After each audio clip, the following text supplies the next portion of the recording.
Ethane आपका होता है इस तरह से हम बनाते हैं।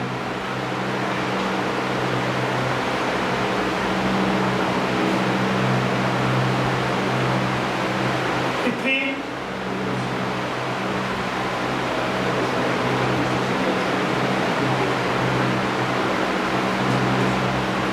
इथाइन ट्रिपल बॉन्ड होता है इस तरह से। फिर एक स्ट्रक्चर ये देखेंगे,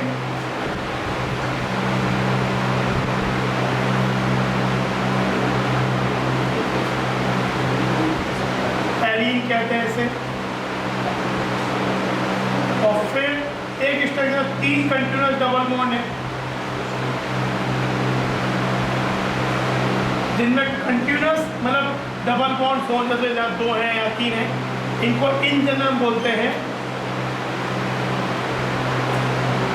क्यूमुलेटिव पॉलीइन्स। तो एक बार ये 2 स्ट्रक्चर है, फिर जनरलाइज करेंगे कुछ बात को, और एक बेंजीन का स्ट्रक्चर भी देखेंगे।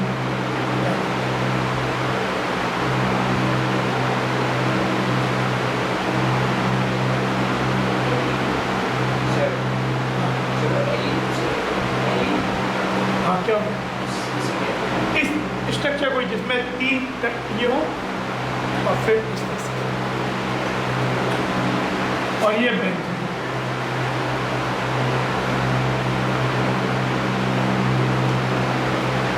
इन जनरल कैसे मॉलिक्यूल्स को क्यूमुलेटिव पॉलीइन्स बोलते हैं।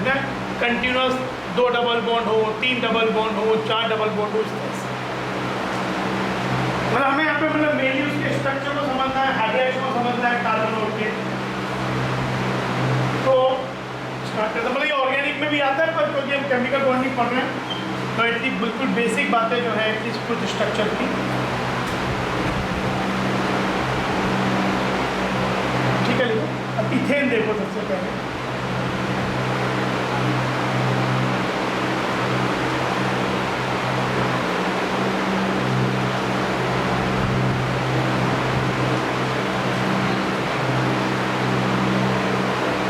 मीथेन तो ऑलरेडी हम पढ़ चुके हैं। मीथेन में तो हमने क्या पढ़ा, मीथेन क्या होता है, मीथेन ऑलरेडी हम पढ़ चुके हैं। मीथेन में कार्बन के अराउंड 4 हाइड्रोजन होते हैं।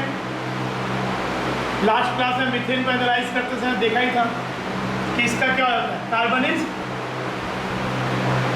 sp3 हाइब्रिडाइज्ड, इसके अराउंड 4 बॉन्ड पेयर है, तो ये sp3 हाइब्रिड ऑर्बिटल बन जाती है। और हाइड्रोजन का 1s,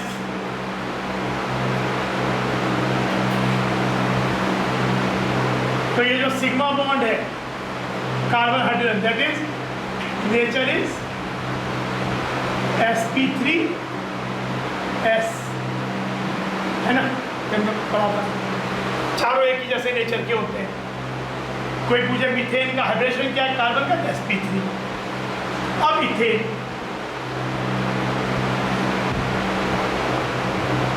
इथेन का वैसे तो हम स्ट्रक्चर ऐसे बनाते हैं, कंप्लीट स्ट्रक्चर जैसे कहते हैं। Carbon has to be tetravalent, तो टेट्रावैलेंट सेटिस्फाई हो रही है, C2H6 इसका फॉर्मूला होता है। अब यहाँ पे कोई पूछे इस कार्बन की हाइब्रिडेशन क्या है,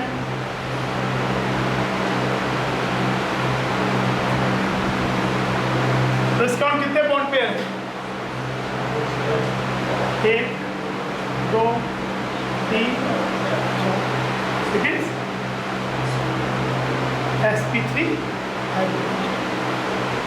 ये वाला कार्बन भी इसके अराउंड 4 बॉन्ड पेयर है, 1 2 3 4, ये भी sp3। इस कार्बन के अराउंड ये 3 हाइड्रोजन और ये वाला कार्बन टेट्राहेड्रली अरेंज। जैसे कि मैं ये वाला कार्बन हूं, तो इसका पहले हाइब्रिडेशन होगा, 4 sp3 हाइब्रिड ऑर्बिटल बनेंगी।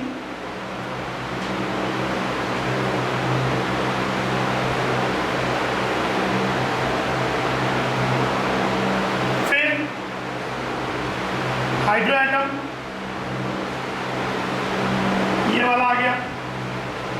ये वही शेयरिंग हो गई, आपस में पेयरिंग करके ये आपका क्या कैसा बॉन्ड बन गया, सिग्मा बॉन्ड है, कैसा नेचर है, sp3s। ये वाला फिर से ऐसे ही H आ गया, यहाँ पे भी एक और H आ गया। इस कार्बन के अराउंड ये और ये वाला carbon should be tetrahedral arrangement. तो अब ये क्या होगा, अब ये कार्बन भी sp3 है, तो देखो एक और कार्बन लो,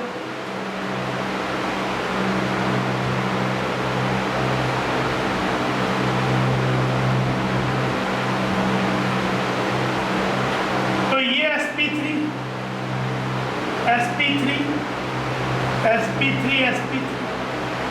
ये इस वाले कार्बन का दूसरा वाला कार्बन, इसमें एक इलेक्ट्रॉन था, इसमें एक है, तो इन्होंने आपस में, तो ये वाला सिग्मा बॉन्ड कैसा बन गया, जो कार्बन कार्बन के बीच में, ये sp3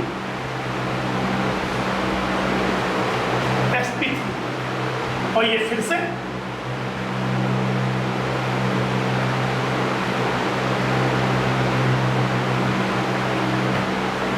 यानी इथेन में इस कार्बन के अराउंड ये 3H और ये कार्बन टेट्राहेड्रली अरेंज है,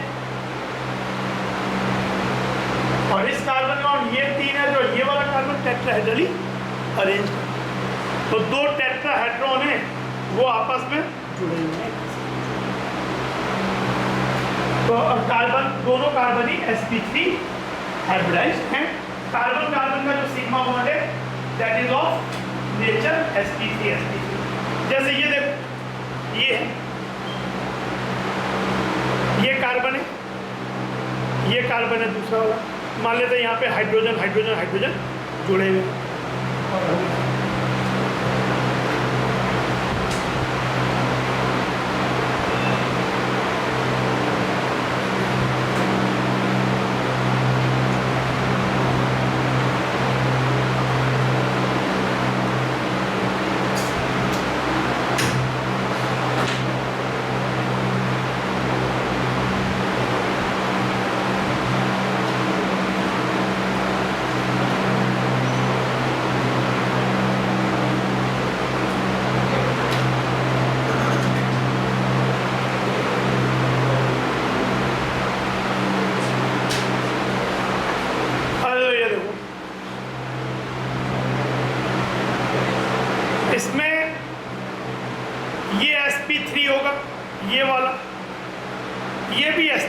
तो ये सिग्मा बॉन्ड क्या हुआ, sp3 ये sp3 और इसका 1s, sp3s sp3s sp3s, इसके अराउंड ये 3H और ये वाला carbon, it is not a perfect tetrahedron क्योंकि चारों एटम एक जैसे नहीं है, but still it is making a shape of tetrahedron.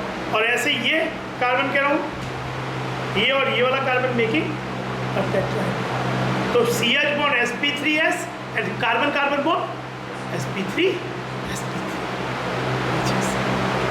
तो ये हो गया इथेन का। इनफैक्ट को अगर जैसे मान लो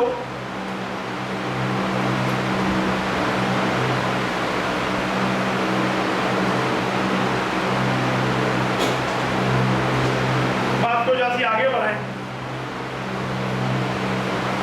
तो ये मॉलिक्यूल क्या हो गया, कार्बन कार्बन कार्बन प्रोपेन।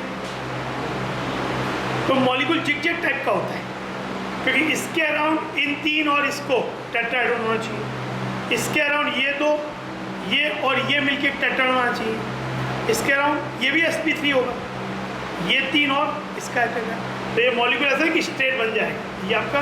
अब जैसे ये होगा अगला जुड़ेगा तो ऐसा हो जाएगा, तो जिग-जैग टाइप का मॉलिक्यूल। Every carbon के around the other four should be na tetrahedron arrangement if every carbon is sp3 है। तो ये वाली चीज, तो ये तो आपका इथेन हो गया, इथेन प्रोपेन। प्रोपेन जैसे है, प्रोपेन में कोई पूछे भाई तीनों कार्बन के हाइड्रेशंस क्या है, तो इसका sp3 कोई 4 बॉन्ड पे है, इसके भी 2H और 4 सिंगल बॉन्ड है, T4 बॉन्ड पे sp3 और ये भी ऑर्गेनिक के बहुत सिंपल क्वेश्चन है। आप जब टेक्स्ट बुक में अपना जो ऑर्गेनिक का चैप्टर पढ़ना शुरू करते हो तो उसमें एक क्वेश्चन ये भी है, 2-3 क्वेश्चन जिसमें मॉलिक्यूल्स के कार्बन के हाइब्रिडेशंस पूछे। तो आप बॉन्ड पेयर काउंट करते हो, single bond is a bond pair, double bond is also a bond pair, by you count electron pair in fact. तो इलेक्ट्रॉन पेयर में lone pair is also counted as electron pair. तो आपने single bond is a electron pair, double bond is a electron pair, double bond ultimately bond pair बन जाएगी। तो total electron pair के accordingly फिर आप 4 है तो sp3, 3 है तो sp2। जैसे अगर किसी की सिचुएशन ऐसी हो, किसी कार्बन की टेट्रावैलेंसी ऐसे सेटिस्फाई, तो ये कार्बन क्या हो, इसके 3 बॉन्ड पेयर, ये sp। अच्छा ऐसा हो 2 डबल बॉन्ड हो जाए तो 2 बॉन्ड पेयर है इसके, क्योंकि अब double bond is also a bond pair, तो ये sp हो गया। इवन ये वाला चीज भी sp है, क्योंकि एक बॉन्ड पर और एक बॉन्ड पर, ये भी sp। और ऐसा हो तो sp3। अब हम जाते हैं 21 पे।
इथीन या इसी को इथाइलिन भी कहते हैं, also known as ethylene. Ethylene common name है, इथीन IUPAC नेम।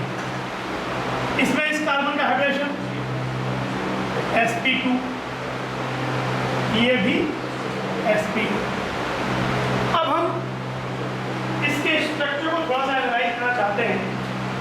हमसे अगर कोई क्वेश्चन पूछे क्या इथाइलिन मॉलिक्यूल प्लेनर मॉलिक्यूल है? प्लेनर मॉलिक्यूल का मतलब क्या दोनों कार्बन और चारों हाइड्रोजन एक प्लेन में है? तो देखते थे ये होता है नहीं। तो एक देखो, इस इथीन को इथीन में इस कार्बन को हाइड्रेशन sp2 होना है और एक पाई बॉन्ड भी बनाना है, मतलब बॉन्ड को अल्टीमेटली 4 बनाने। तो इसका कार्बन का जो वैलेंस शेल कॉन्फ़िगरेशन होता है वो होता है 2s2 2p2। तो ये 1s2 से भी मतलब नहीं है, बिकॉज वो तो इनर शेल का है। VBD थ्योरी में जो p और s ब्लॉक है उनके केवल आउटर शेल के ऑर्बिटल्स यूज होते हैं। d ब्लॉक में जब आएंगे तो हमने पहले ही पढ़ा है कि d ब्लॉक में जैसे 4s है, 4p है और 3d की एनर्जी ऑलमोस्ट से, एक्चुअली हम 3d की एनर्जी पहले एक्सपेक्ट करते हैं कम हो, पर n+l रूल के accordingly multi electron system it becomes more than 4s, पर दे रिमेन वेरी क्लोज। तो जब हम d ब्लॉक की बात करते हैं तो वहाँ पे वैलेंस शेल के जब ऑर्बिटल्स इन्वॉल्व होते हैं तो वैलेंस शेल का मतलब ही हो जाता है, जैसे NS NP है तो उसके संग NS NP और ND है तो उसके संग N-1 D भी इन्वॉल्व हो सकता है, क्योंकि वो भी काफ़ी एनर्जी में क्लोज होता है। लेकिन S और P ब्लॉक में जब वैलेंस बॉन्ड थ्योरी लगाते हैं तो उसमें नॉर्मली केवल जो आउटर शेल है वही ऑर्बिटल्स नियरली एनर्जी सेम के होते हैं, बाकी अंदर वाले या उससे बाहर वालों का एनर्जी डिफरेंस बहुत ज़्यादा है। तो यानी 1s2 का तो कोई लेन देन है नहीं, 2 अनपेयर है, पर आपको बनाने 4 बॉन्ड है, तो आपको इसे ये एक्साइट हो जाएगा। एक्साइटेशन की एनर्जी कहाँ से आएगी? जब हाइड्रोजन कार्बन आपस में इंटरेक्ट करेंगे तो मेक अ बॉन्ड। पर हाइड्रोजन की sp2 है, यानी इनको हाइब्रिडाइज करें और इसको प्योर छोड़ देंगे तो मेक अ पाई बॉन्ड। अब मान लेते हैं ये SPX, अभी आपकी चॉइस है एनालिसिस में कि आप कौन से दोनों P लेना चाहते हैं। हमने PX PY और S लेने का मतलब है कि जो नए तीनों हाइब्रिड ऑर्बिटल बनेंगे the plane of that would be X। तो हम एक बार एक इस तरीके का XY प्लेन बना लेते हैं।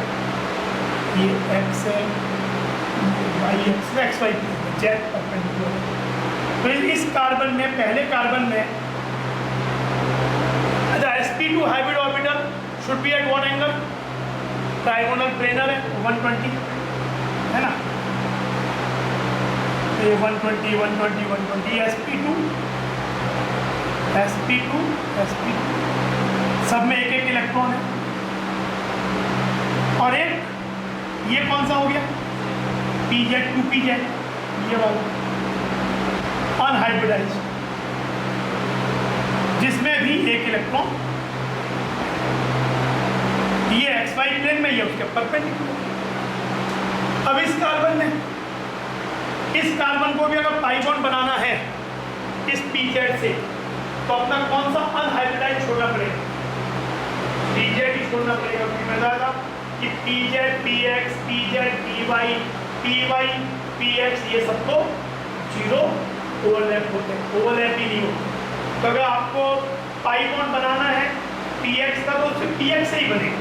इवन p वाले जब भी बॉन्ड बनाते हैं ओवरलैप, चाहे सिग्मा चाहे पाई, वो अपने जैसे px अगर ऐसे मिलेगा तो सिग्मा बनेगा, साइडवेज मिलेगा तो पाई बन जाएगा। लेकिन px py px pz py pz they are zero overlap, तो ओवरलैप ही पॉसिबल नहीं।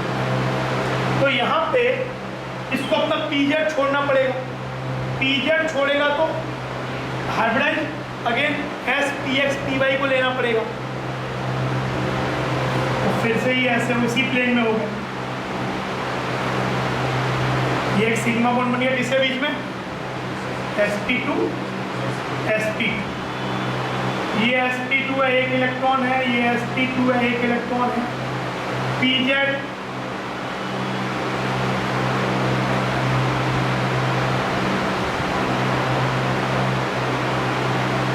हाइड्रोएटम 1s स्फेरिकली सिमेट्रिक, तो यहीं पे आ जाएगा उसका कोई इसी प्लेन में आके।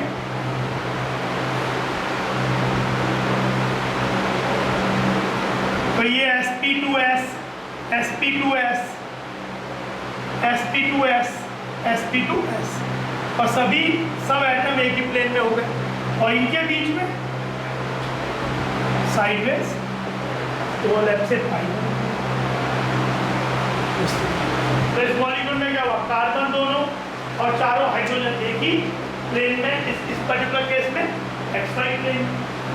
अगर मॉलिक्यूल का प्लेन XY है तो पाई बॉन्ड pz वालों से बन रहा है। मॉलिक्यूल का प्लेन XZ है तो पाई बॉन्ड py वालों से बन रहा है। मॉलिक्यूल का प्लेन XZ है पाई बॉन्ड px वालों से। ठीक है, तो ये चीज, तो ये आपका मॉलिक्यूल प्लेनर है।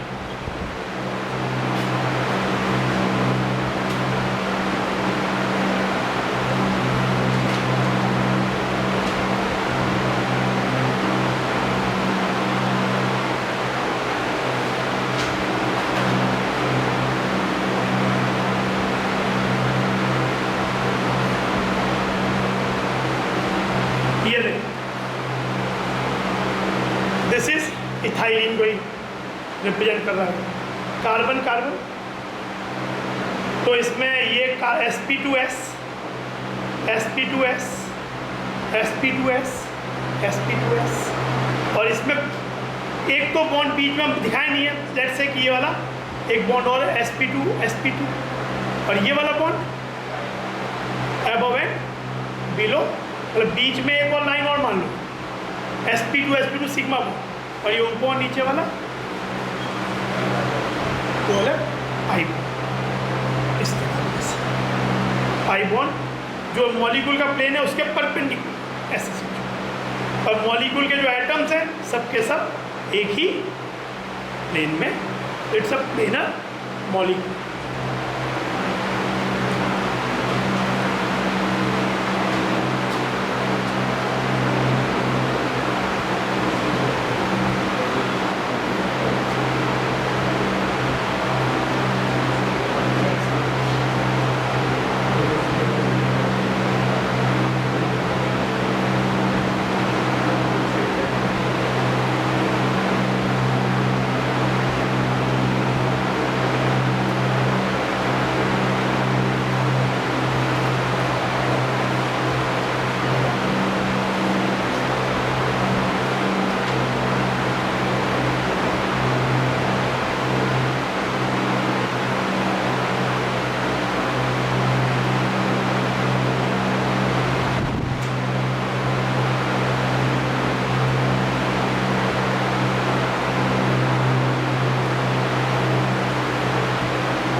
इथाइन को एसिटाइलिन भी बोलते हैं। Ethyne is also known as acetylene.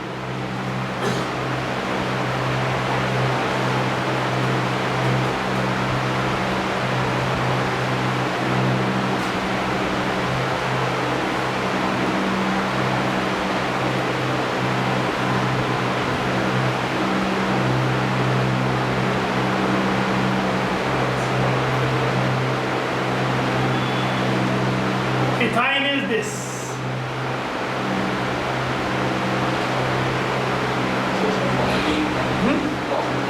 Acetyl.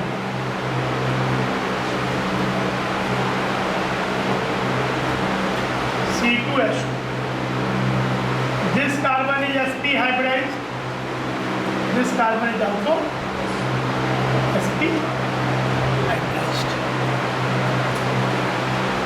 तो अब इसको एनालाइज करें। कार्बन ये भी 4 बॉन्ड बना रहा है, एक सिंगल, 3, एक ट्रिपल बॉन्ड, 2 सिग्मा बॉन्ड है, 2 पाई बॉन्ड है। तो इवन इस कार्बन का भी 4 बॉन्ड बनने हैं तो एक्साइट होके इलेक्ट्रॉन तो 2s1 2p3 में होगा, ऐसा तो हो ही जाए। लेकिन हाइब्रिडेशन में s और p इन्वॉल्व होंगे। एस और पी अगेन आपकी चॉइस है कि कौन सा पी आप, सपोज मैंने px माना, 2s और 2px हाइब्रिडाइज हुए, तो यानी अगर ये हाइब्रिडाइज हुए मतलब द कार्बन की जो hybrid orbital they will be along x axis, linear होंगे लेकिन अलोंग एक्स एक्सिस। तो इन्होंने क्या हुआ, जैसे ये कार्बन है तो ये एक हाइब्रिडाइजेशन हो गया sp ऑर्बिटल, ये दूसरी हाइब्रिड ऑर्बिटल हो गई sp।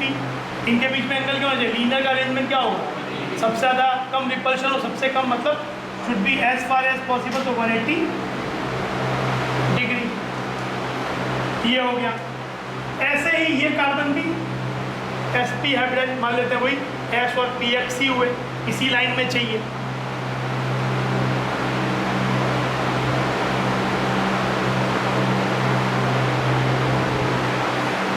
ये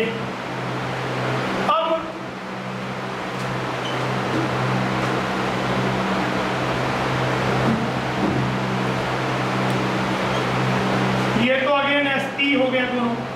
तो ये जो बॉन्ड बना सिग्मा बॉन्ड, ये वाला सिग्मा बॉन्ड, ये तो किसके बीच में बन गया, sp sp। अब ये सोचो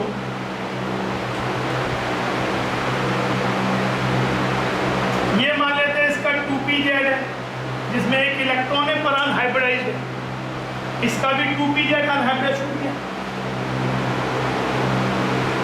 एक इलेक्ट्रॉन, तो ये आपस में पाई बॉन्ड बना लेंगे, एक पाई बॉन्ड 2pz के बीच में बन गया। अच्छा हाइड्रोजन एटम यहाँ आ जाएगा अपना s लेके, 1s लेके, तो ये वाला बॉन्ड कैसा हो जाएगा, sp एस,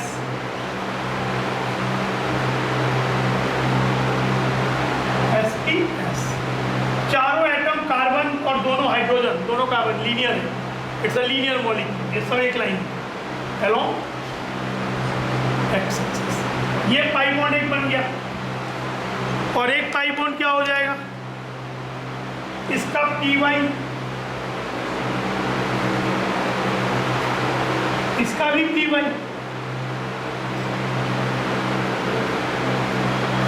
अनहाइब्रिडाइज्ड, इन्होंने भी आपस में मतलब पीजेड ने ओवरलैप कर लिया, पीवाई ने ओवरलैप कर लिया, और बाकी मॉलिक्यूल।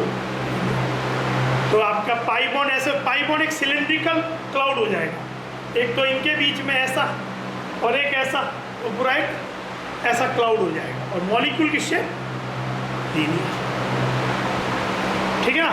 और आपको देखने में ऐसा लगेगा जैसे कार्बन है, ये है, यहाँ पे पूरा क्लाउड इस तरीके का, इधर भी मतलब एक पूरा क्लाउड का ऐसा cloud, cylindrical cloud, pi bond ऐसा वाला भी है, ऐसा वाला भी है, और ये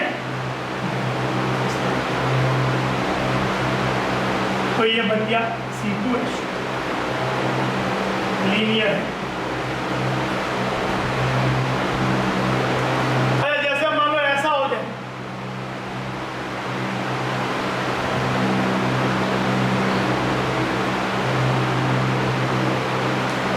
क्या होगा, ये sp हाइब्रिडाइज्ड है, ये sp हाइब्रिडाइज्ड है, ये sp3 हाइब्रिडाइज्ड है। तो यहाँ पे ये H, ये कार्बन और ये कार्बन एक लाइन में होगा। ये वाला जो बॉन्ड होगा सिग्मा होगा sp, और इसका sp3, ये sp, ये पाई बॉन्ड वैसे ही बना sp, तो ये हो जाएगा sp3s। इस कार्बन के राउंड ये 3H और ये कार्बन टेट्राहेड्रल, इसमें ये पूरा मॉलिक्यूल वो नहीं है, in this the whole molecule is not the planar, सब एक प्लेन में नहीं। तो CH, ये एक लाइन में है, ये एक लाइन में भी है, लीनियर भी है, लेकिन बाकी इस तरीके का। कोई पूछे कि इसमें एक लाइन में कितने मॉलिक्यूल, तो ये आपका देखो, ये जो है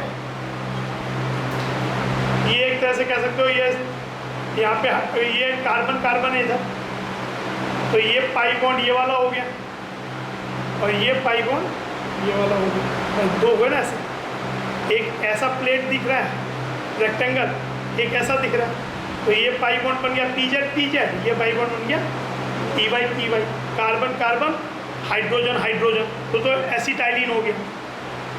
और अगर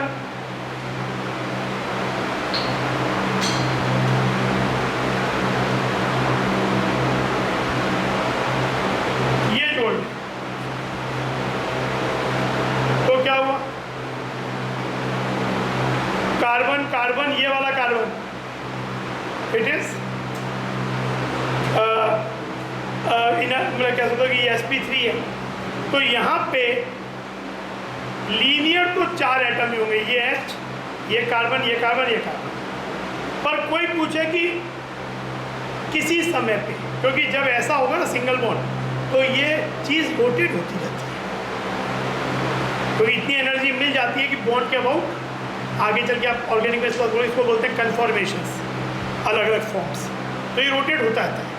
पर कोई पूछे कि इस वाले मॉलिक्यूल में जो कि ये प्रोपाइन है, this is nothing but propyne, इसमें किसी समय में मैक्सिमम कितने एटम एक प्लेन में हो सकते हैं, तो ये चीज़ तो एक लाइन में रहनी ही है 4, पर क्योंकि ये रोटेट करता रहता है, तो इसमें इनमें से कोई एक एटम रोटेट करते हुए इस प्लेन में भी आ सकता है, ये और ये, तो ये प्लेन ना भी ऐसा भी हो सकता है, पर देखो ऐसे में भी होगा, ऐसे में क्या हो जाएगा, हमेशा मैक्सिमम एटम 5 एक प्लेन में, कैसे, अगर मॉलिक्यूल ऐसा है तो प्लेन कौन, एक प्लेन में 5 एटम कौन से हैं, ये और ये एक प्लेन में, ये 4 और ये भी एक प्लेन में, और ये 4 और ये भी एक प्लेन में, सबके सब एक प्लेन में नहीं है, और ये 4 और ये एक प्लेन है, ये वाला। तो अगर कोई पूछे इस मॉलिक्यूल में मैक्सिमम एटम्स एक प्लेन में कितने हो सकते हैं, तो 5। लीनियरली कितने होंगे, 4। लीनियर कितने होंगे, 4। हाइब्रिडेशन होता है ये मेरे sp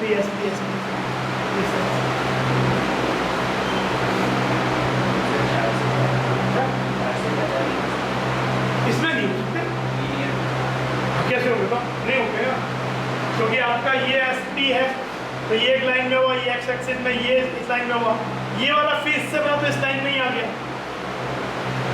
लेकिन उसके बाद ये जो टेट्राहेड्रल कार्बन है उसका ये पूरा चीज़ इस लाइन में आ गया, पर ये 3 एस तो एक लाइन में नहीं हो सकते ना।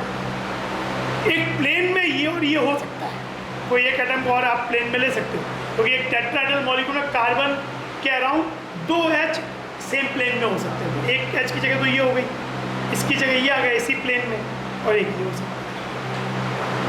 5 प्लेन में 5, लाइन में 4।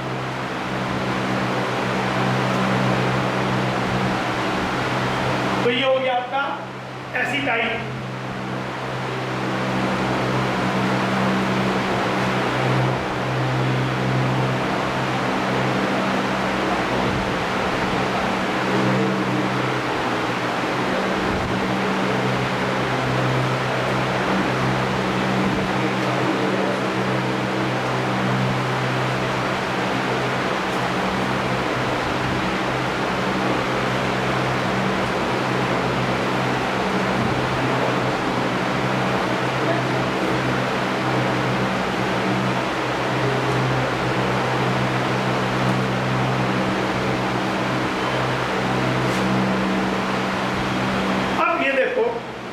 ये वाला मॉलिक्यूल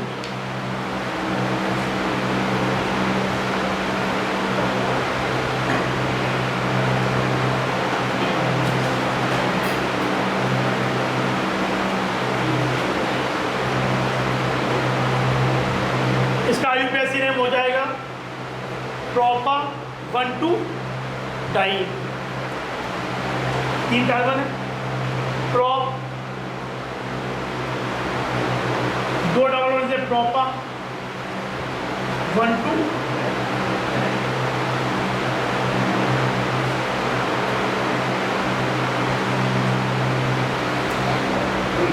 ये वाला मॉलिक्यूल। और भी इसके कुछ अभी हम इसका बस ये एस्पेक्ट देखेंगे, हाइब्रिडेशन क्या है कार्बन का, और ये प्लेनर है या नहीं।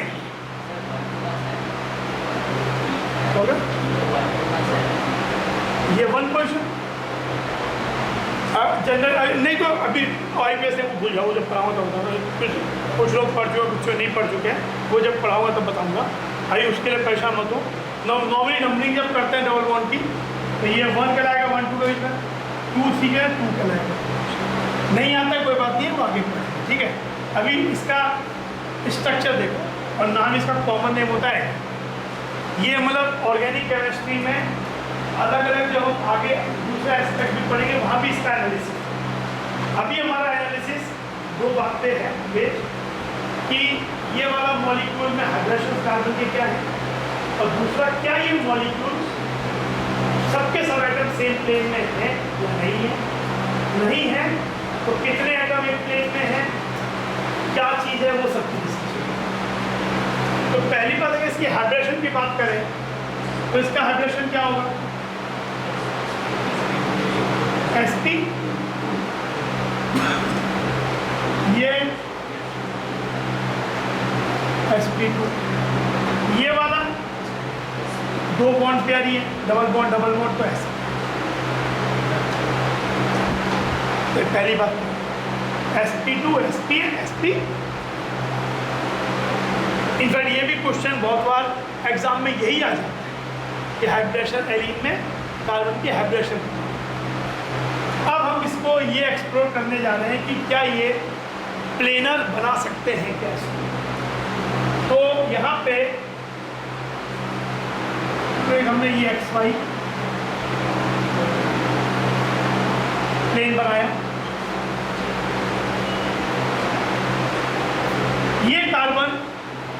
sp2 हाइब्रिड है, इसको पाई बॉन्ड बनाना है, तो इसको एक ऑर्बिटल को अनहाइब्रिडाइज छोड़ना पड़ेगा। मान लेते हैं कि इसका sp2 में इसने s px और py कंबाइन किया, तो कार्बन का ये हो गया sp2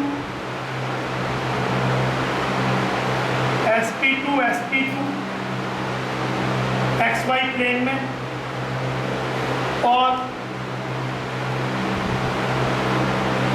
अनहाइब्रिडाइज्ड 2pz छोड़ दिया। यहाँ पे हाइड्रोजन एटम इसी प्लेन में आ गया, और यहाँ तो कोई दिक्कत नहीं, ये कार्बन 2s तो प्लेन में हो गए।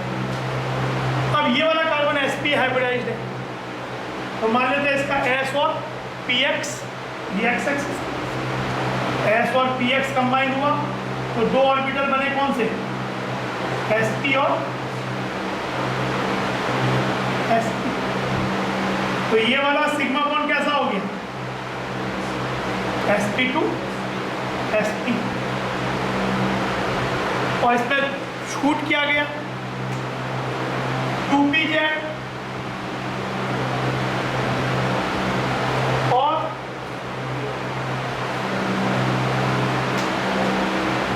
2py।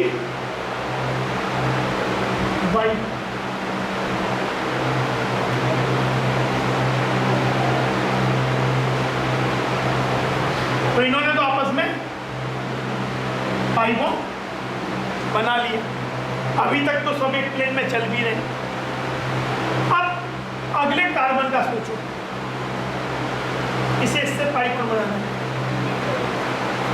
तो ये हाइब्रिडेशन में अगर SPX PY ले ली तो छोड़ेगा 2pz को, पर 2pz और 2py तो पाई बॉन्ड बना नहीं पाएंगे, वो तो जीरो बन जाएगा। यानी इसको छोड़ना किसे पड़ेगा, 2py को। अगर 2py छोड़ेगा तो हाइब्रिडेशन लेना पड़ेगा PX PZ को, यानी इसका प्लेन कौन सा होगा, इस टारगेट के, और हाइब्रिड का प्लेन जाएगा XZ प्लेन। तो यहाँ पे जो भी कार्बन आएगा ये होगा,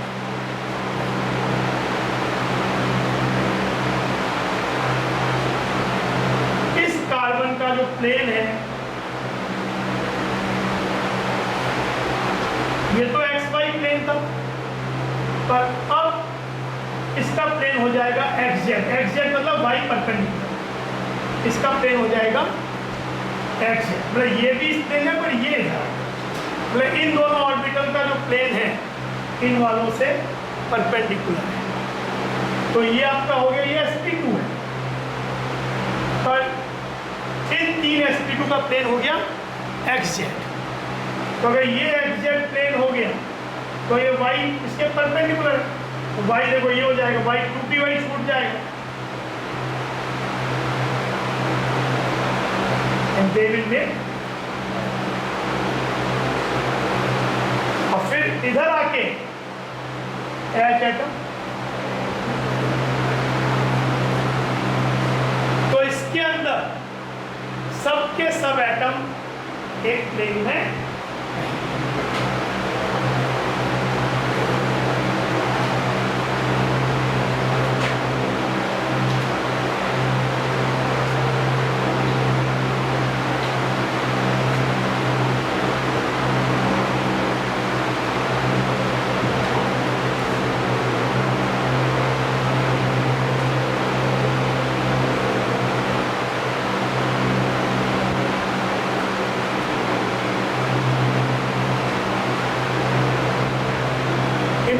स्ट्रक्चर है ये, जितने लोग पढ़ाई करते हैं उसमें 1% लोग जानते हैं इसका स्ट्रक्चर। तो इसका स्ट्रक्चर अच्छी तरह से आना भी एक इंडिकेशन है कि आप किस कैटेगरी में लाएंगे।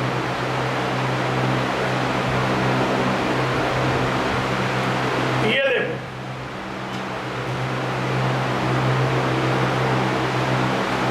ये अगर इसको ऐसे सोचिए, ये XY प्लेन है, तो ये कार्बन sp हाइब्रिडाइज PZ, लेकिन ये देखो, इसीलिए इसका ऐसा पाई बॉन्ड, इसका पाइबॉन्ड ऐसा है, पी वाई टी वाई। तो देखो यहाँ पे ये प्लेन अगर एक्स वाई है तो ये प्लेन एक्स जेड है। सातों एटम एक प्लेन में नहीं है, हाँ, लेकिन ये 3 कार्बन और ये 2 हाइड्रोजन एक प्लेन में, और ये 3 कार्बन है, ये 2 हाइड्रोजन भी एक प्लेन में, तो ये दोनों प्लेन में ही है, इसमें भी है इसमें भी है। But these 2 hydrogens are in perpendicular, अगर एक एक्स वाई में तो दूसरा एक्स जेड में है, या वाई जेड, वो डिपेंड करता है कि आपने किस तरीके से चीज़ों को लिया है, आपने मॉलिक्यूल कौन सी लाइन में लिया है। पर ये 2 हाइड्रोजन और ये 2 हाइड्रोजन परपेंडिकुलर प्लेन्स में है, पूरा मॉलिक्यूल प्लेनर नहीं है। अभी इसका यही एस्पेक्ट, पर इसके जैसे जैसे हम आगे बढ़ेंगे, ऑर्गेनिक पढ़ेंगे, इवन अभी डाइपोल मोमेंट जब पढ़ेंगे तो वहाँ पे भी इसका एक एस्पेक्ट डील करेंगे। पर अभी जो है इसका प्लेनरिटी वाला एस्पेक्ट है, हाइब्रिडेशन वाला एस्पेक्ट है। इस मॉलिक्यूल को रिप्रेजेंट ऐसे भी करते हैं, इसका एक रिप्रेजेंटेशन। अच्छा, ये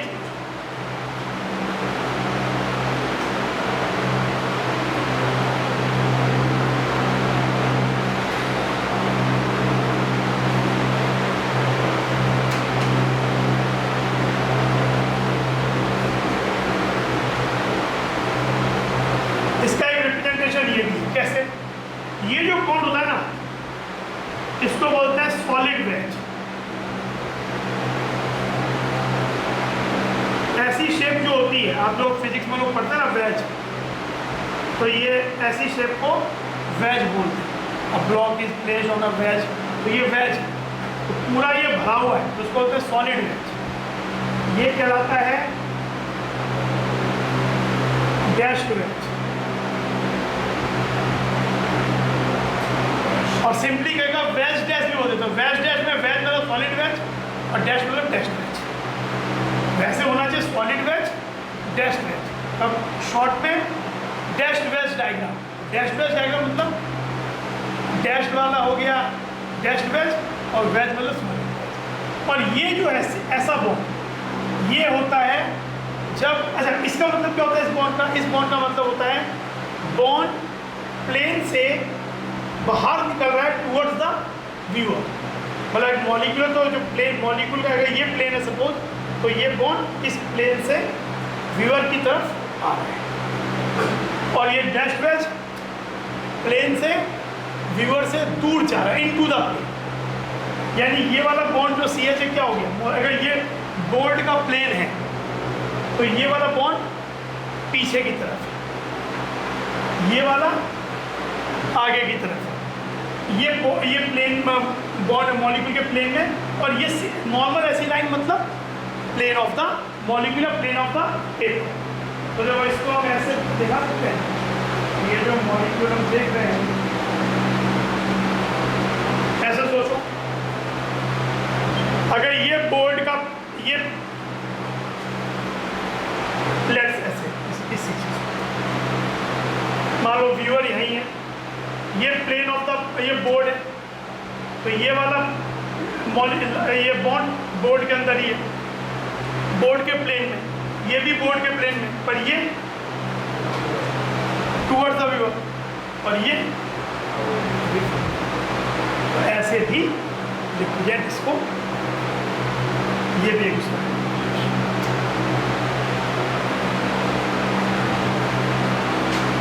जैसे ऐसे इथाइलिन में क्या था, इथाइलिन में सिंपली सभी, एक तो ये तरीका, इसका मतलब सभी बोर्ड के प्लेन में ही है, या एक तरीका और भी हो सकता है,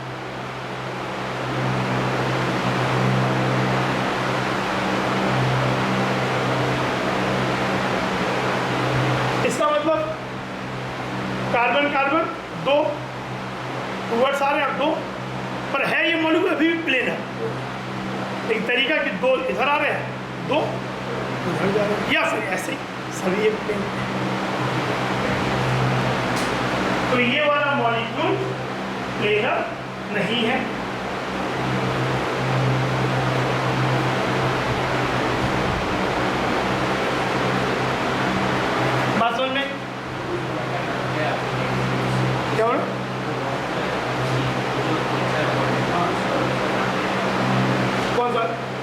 ये वाला, ये मतलब जैसे जो नॉर्मल लाइन है, नॉर्मल जिसमें डैश और वैज नहीं है, तो दिस लाइन रिप्रेजेंट कि this bond in the plane of the paper, plane of the this bond is plane of paper, ये into the plane of the paper, away from the viewer, out of the plane of the paper, solid wedge towards the viewer, out of the plane। और कभी पर ऐसा bond भी मिलेगा, कब मिलेगा, इसे विगली बॉन्ड बोलते हैं।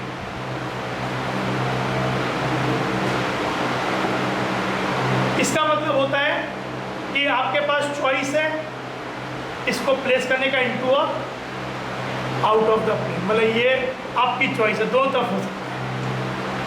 मतलब अभी ये मतलब फिक्स उन्होंने फिक्स नहीं किया सभी, ये कम मिलेगा, एक दूसरे आगे मिलेगा, ये बहुत मिलेगा।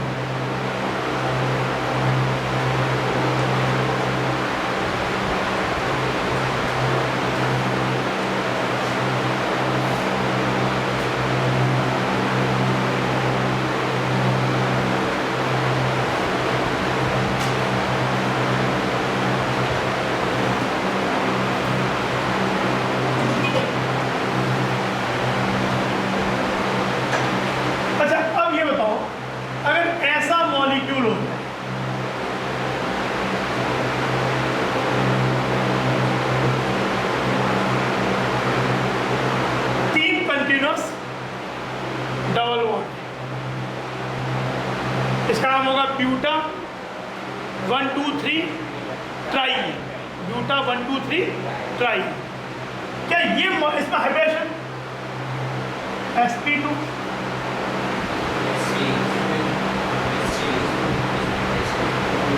क्या ये मॉलिक्यूल प्लेनर हो सकता है? सोचो, एनालाइज करते हैं। मान लेते हैं इसने जब sp2 हाइब्रिडाइज किया तो इसने pz को, मतलब इसने s px py लिया, तो ऐसा हो गया xy प्लेन में। इसने s और px लिया तो इसने pz छोड़ दिया, py छोड़ दिया, ये फिर sp है तो इसने फिर से s और px लिया, pz छोड़ दिया, py छोड़ दिया, तो pz पाई बॉन्ड बन गया, py बन गया, फिर pz छूट गया, तो इसको क्या छोड़ना पड़ेगा, pz, यानी ये फिर, यानी ये वाला मॉलिक्यूल सब एक प्लेन में हो सकता है। ये pz py pz, तो ये मॉलिक्यूल आपका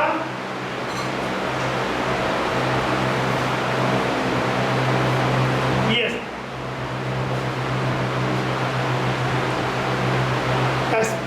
कोई कार्बन का sp2 sp sp sp H H H H, तो देखो सभी एक ही प्लेन में, टोटल 6 एटम, चारों कार्बन, चारों 8 एटम एक ही प्लेन में। देखो ये pz, ये py, और ये फिर pz, तो ये हो गया फिर से प्लेन। यानी इस सब एक इम्पोर्टेंट बात निकल के आती है कि थाइलीन में एक डबल बॉन्ड था, कंटिन्यूअस डबल बॉन्ड की बात कर रहे हैं, एक डबल बॉन्ड था, प्लेनर था, फिर 2 वाला है, नॉन प्लेनर हुआ, फिर 3 हुआ, प्लेनर, फिर 4 होते ही फिर से नॉन प्लेनर आएगा, बस सब रहेंगे, वो 2 है जो लास्ट के हैं, दे विल बिकम परपेंडिकुलर। फिर देखिएगा बॉन्ड आपके वो हो गए और 5 हो गए, तो प्लेनर, तो 1 3 continuous double bond, 5 continuous double bond, सब plane, 2 continuous double bond, 4 continuous double bond, 6 continuous double bond, क्योंकि आएगा समझ में?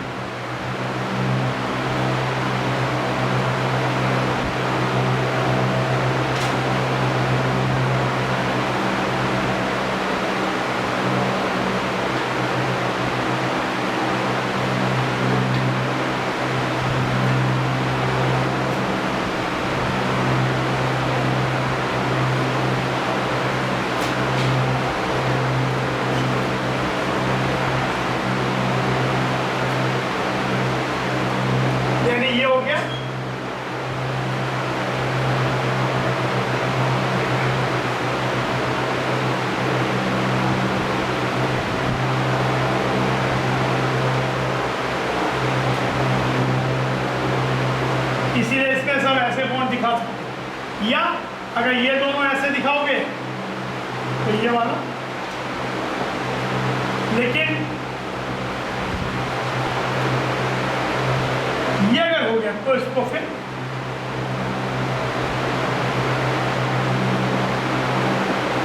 ये नॉर्मल,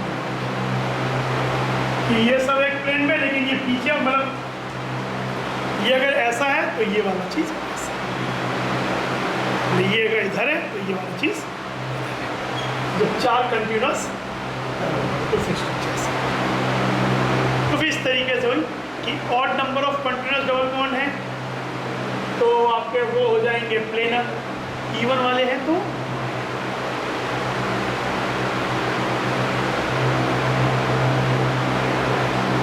ठीक है। बेंजीन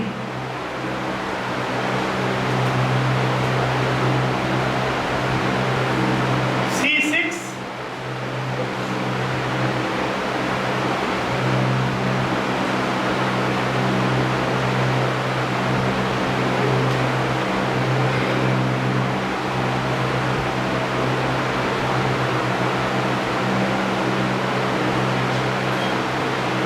तो इसमें देखो ये वाला कार्बन की हाइड्रेशन क्या होगी,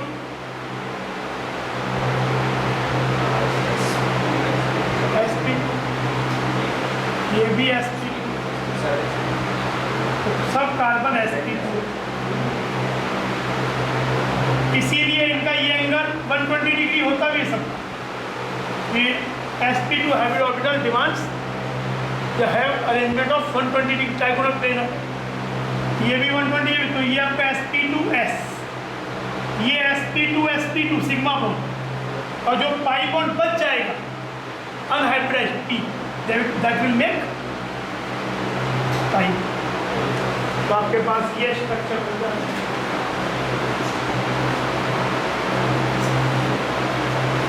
प्लेनर स्ट्रक्चर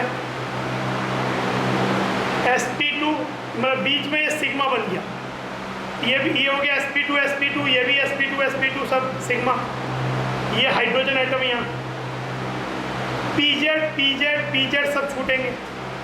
तो इस pz बना लिया, इसने बना लिया, पर ऐसा भी तो हो सकता है कि ये pz बना ले, ये वाला बना ले और ये वाला बना ले, तो होता भी है। इसमें जो पाई बॉन्ड होते हैं वो डीलोकलाइज्ड होते हैं, सब ऐसा नहीं कि ये सिंगल और डबल होता है, सब में पार्शियल डबल बॉन्ड कैरेक्टरिस्टिक, पर मॉलिक्यूल प्लेनर है, सब कार्बन और सब हाइड्रोजन एक ही प्लेन में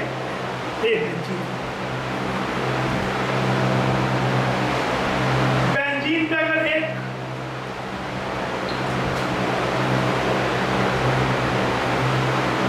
CH3 जोड़ दिया जाए, ऐसा ये हो गया टॉलीन, ऐसा स्ट्रक्चर।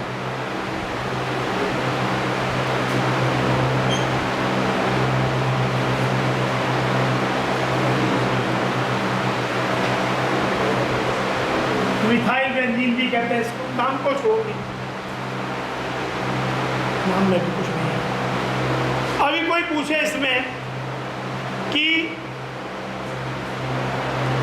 इस वाले मॉलिक्यूल में कितने एटम मैक्सिमम एक प्लेन में होंगे,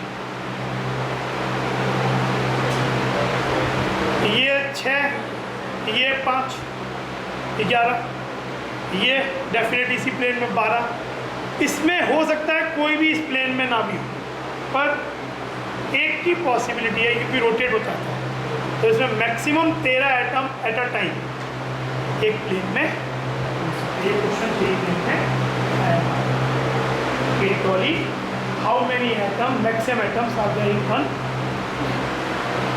मिनिमम 12, मैक्सिमम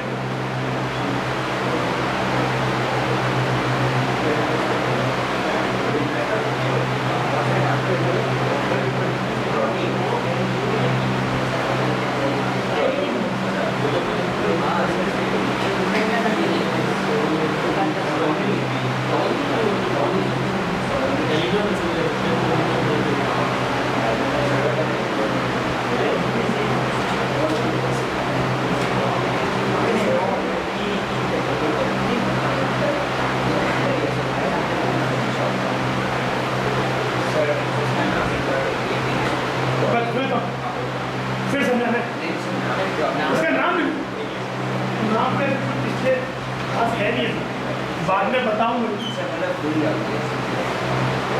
अभी पढ़ाई नहीं तो भूल कहाँ से?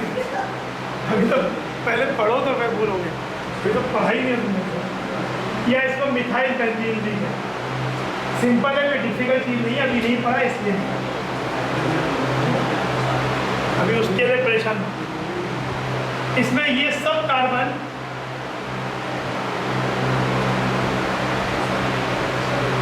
ये sp3 है, ये सब sp2 है,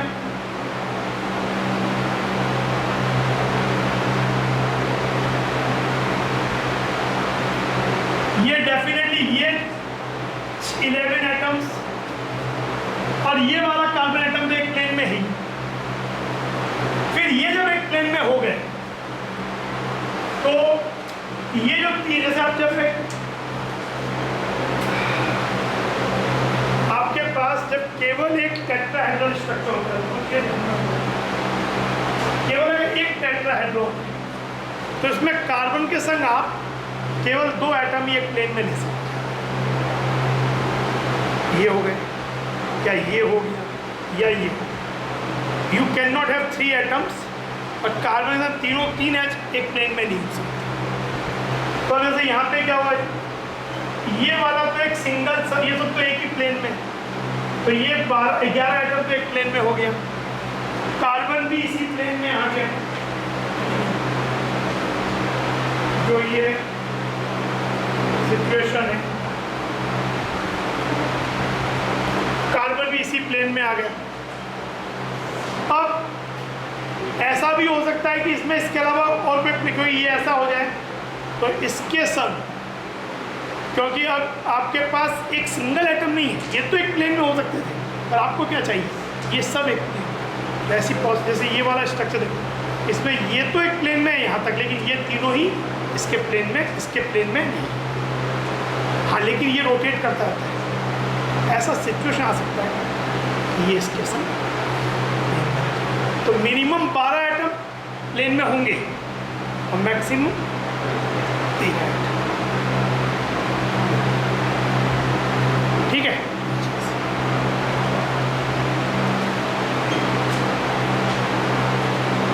तो ये हो गया बेंजीन, ये टॉलीन, हाइब्रिडाइजेशन, ये डीलोकलाइज, कोई डबल बॉन्ड, ऐसा भी स्ट्रक्चर हो सकता है, ऐसा भी पॉसिबल। तो अल्टीमेटली इसका रेजोनेंस स्ट्रक्चर, हाइब्रिड स्ट्रक्चर ऐसा बन जाता है।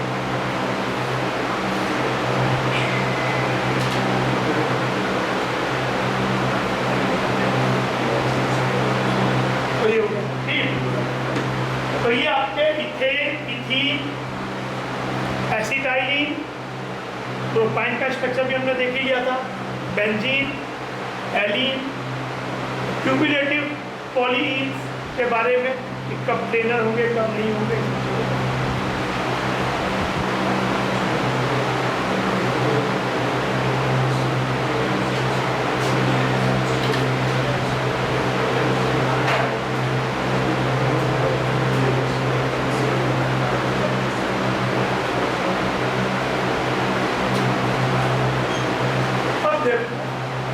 देखते हैं ब्रांड फ्रूट एंड ब्रांड।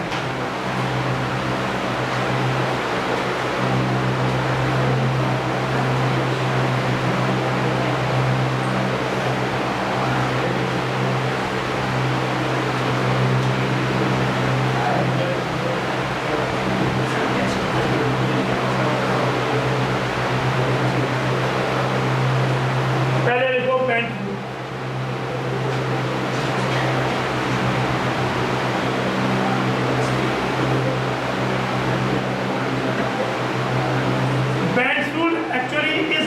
बात करता है, जैसे अभी हमने बोला CH4 में कार्बन का हाइब्रिडेशन sp3 है, तो चारों हाइब्रिड ऑर्बिटल sp3 है।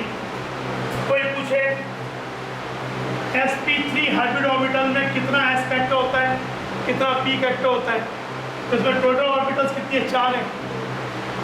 तो s की 1 है, टोटल 4 है, तो percentage of s factor 25%, p का क्या परसेंटेज 75%, तो ये तो एक नॉर्मल बात हो गई। sp3d है तो टोटल 1/5 × 100 एस फैक्टर, ये डी का भी और पी का 60%। तो इस तरीके से, लेकिन बेंट रूल जो है वो इस बात को एक्सप्लोर करता है कि जो डिस्ट्रीब्यूशन ऑफ फैक्टर है एस पी ओ, तो जरूरी नहीं है कि सब ऑर्बिटल्स में सिमिलर, CH4 में ठीक है, sp3 में सब एक जैसे हुए, कोई कारण ही नहीं है एक दूसरे से डिफर होने की। लेकिन जब सराउंडिंग एटम अलग है तो क्योंकि पूरी की पूरी अल्टीमेटली सब हाइपोथेटिक, क्यों इसे देखा तो है नहीं कि हाइब्रेशन हो रहा है, एस मिल रहा है, पी, जो एक्सपेरिमेंटल रिजल्ट उनको एक्सप्लेन करने के अलग अलग थ्योरीज। तो इस थ्योरी में बात आती है कि भाई हो सकता है कि जब सराउंडिंग एटम डिफरेंट हो, मतलब जो बेंट जिस बात को एक्सप्लोर करता है कि अगर सराउंडिंग एटम डिफरेंट है तो उन ऑर्बिटल्स में वो अपना जो डिस्ट्रीब्यूशन ऑफ करैक्टर है एस पी उसको हल्का है, तो उनके पास बराबर, जैसे आपके पास एक एस है, 3 पी है, एक डी है, मतलब 100 मान लो, 300, 100 और 100, 500 टोटल चीज़ है। तो डिस्ट्रीब्यूट तो इसी 500 करना है 5 sp3d में। लेकिन अगर जरूरत पड़े तो हो सकता है किसी को एस का परसेंटेज ज़्यादा दे दिया, किसी को कम दे दिया। sp3 में टोटल 400 है, 300 p, 100 s, तो हो सकता है किसी को एस कहीं पे 30% दे दिया या 40% दे दिया, बाकी टीम को 20% ही दिया। तो ये उस बारे में बात करता है कि unequal distribution of S and P और even sometime D among the orbitals. तो इसका बेसिस क्या होता है, क्या बेसिस है? एस कैरेक्टर जो है, एस कैरेक्टर एक तरीके से ज़्यादा होना किसी ऑर्बिटल में इस बात को सिग्निफाई करता है कि वो ऑर्बिटल इलेक्ट्रॉन को ज़्यादा स्ट्रॉन्गली हेल्ड करता है, क्योंकि एस कैरेक्टर ज़्यादा होना मतलब न्यूक्लियस के क्लोजर, मोर पेनिट्रेटेड। तो न्यूक्लियस के क्लोजर मतलब उसमें इलेक्ट्रॉन को होल्ड करने की क्षमता ज़्यादा है। तो अगर सराउंड, अब ये रूल क्या कहता है सिंपल भाषा में कि सराउंडिंग एटम अलग अलग इलेक्ट्रोनेगेटिविटी के हैं, तो जो मोर इलेक्ट्रोनेगेटिव एटम है वो तो वैसे भी इलेक्ट्रॉन को खींचने का पावर रखता है। इलेक्ट्रोनेगेटिव एटम में क्या होता है, एसोसिएट करता है कि वो बॉन्ड पेयर जो बॉन्ड है उसके इलेक्ट्रॉन को अपनी तरफ खींच लेता है। तो अगर वो अपनी तरफ सेंट्रल एटम से, मान लो कि आपके पास एक कोई सेंट्रल एटम है, यहाँ ज़्यादा इलेक्ट्रोनेगेटिव एटम है सराउंडिंग, तो ये तो वैसे ही इस इलेक्ट्रॉन पेयर को अपनी तरफ खींच लेगा, तो इस ऑर्बिटल के पास इलेक्ट्रॉन क्लाउड ऐसे ही कम हो जाएगा। तो यहाँ पे अगर इसके पास कम भी एस रहे तो चलेगा कि क्लाउड ही ज़्यादा नहीं है। पर जहाँ पे कम इलेक्ट्रोनेगेटिव एटम है, जहाँ ये क्लाउड बड़ा हो गया, वहाँ पे अगर इसके पास एस है ज़्यादा तो इसके लिए ज़्यादा फायदे की चीज़। तो ये बोलता है, और देखो statement,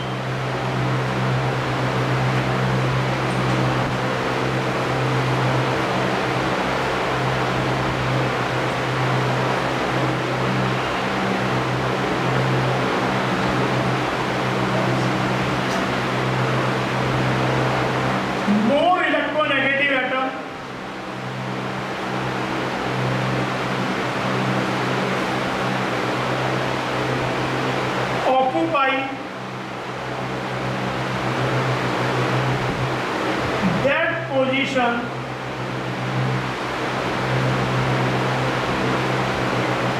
around central atom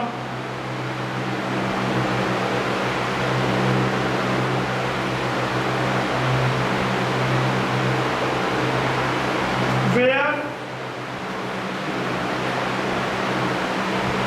there is less percentage of S character in hybrid orbital, या अदर वे अराउंड, जिस जगह पे लेस एस फैक्टर होगा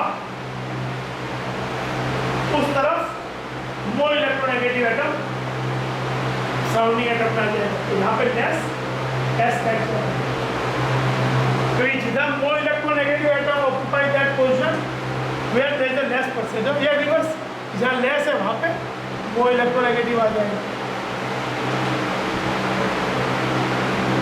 जैसे CH3Cl, CH3Cl भी CH4 की तरह sp3 हाइब्रिडाइज्ड है। पर अब बात आती है, क्या ये चारों sp3 एग्जैक्टली सिमिलर है? तो अब इस रूल के हिसाब से ये बोलता है कि जो Cl मोर इलेक्ट्रोनेगेटिव एटम है इस वाली हाइब्रिड ऑर्बिटल में, और वैसे तो हम क्या उम्मीद कर रहे थे 25% एस फैक्टर सब में, और इसमें लेस एस फैक्टर है। ये तीनों सिमिलर होंगे, इनमें मोर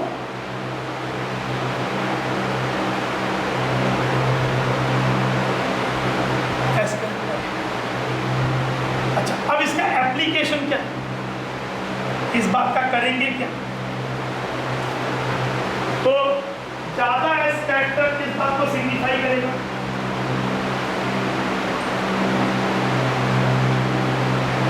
रीजन तो मैंने बताई थी। रीजन क्या इसका, कि जहाँ पे मोर इलेक्ट्रोनेगेटिव एटम है वो वैसे ही सेंट्रल एटम के इलेक्ट्रॉन क्लाउड को अपनी तरफ खींच लेगा। तो central atom does not need high S factor to stabilise that remaining electron cloud. तो ये चाहेगा कि भाई यहाँ अपना वेस्टेज ना करने के बजाय एस फैक्टर का यूज़ कहीं और किया जाए, जहाँ पे मुझे मेरा क्लाउड ज़्यादा है तो वहाँ मैं अपने ऑर्बिटल को ज़्यादा एस फैक्टर वाला हाइब्रिड ऑर्बिटल बना दूँ, क्योंकि इलेक्ट्रोनेगेटिव एटम तो ऑलरेडी मुझे हेल्प कर ही रहा है खींच के। तो जहाँ पे उसकी हेल्प मिल रही है वहाँ मैं अपने एस फैक्टर को बचा लूँ और दूसरी जगह यूज़ करूँ। तो ये वाली बात है। इसका वो क्या है, बॉन्ड एंगल जो होता है, bond angle between the hybrid orbital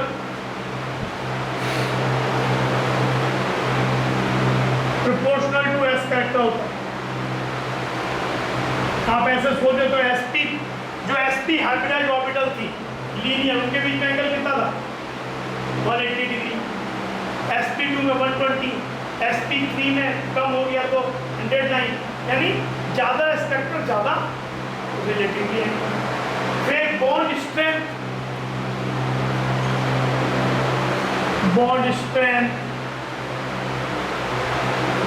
proportional to S factor.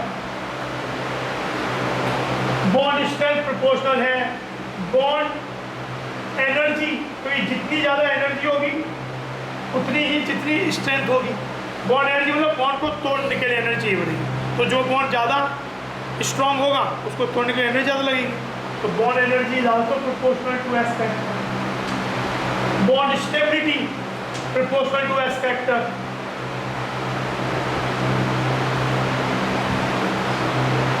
लेकिन लेंथ इन्वर्सली, क्योंकि बॉन्ड लेंथ, अगर बॉन्ड स्टेबल ज़्यादा है लेंथ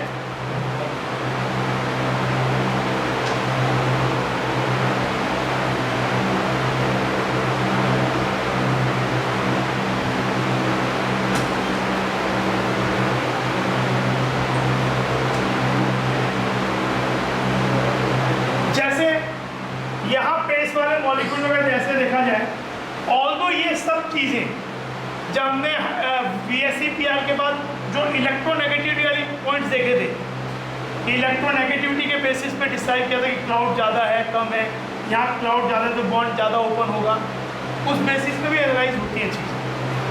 पर ये एक दूसरा तरीका है बस एनालिसिस करने का। जैसे यहाँ पे क्या है, यहाँ पे दो तरीके के एंगल मिलेंगे, एक इन वाले के बीच में लेट्स से θ1 और एक CH इसके बीच। तो ज़्यादा एंगल कौन सा होगा, क्योंकि इसमें एस फैक्टर ज़्यादा है, θ1 इज, और ये जो बॉन्ड है it is bigger than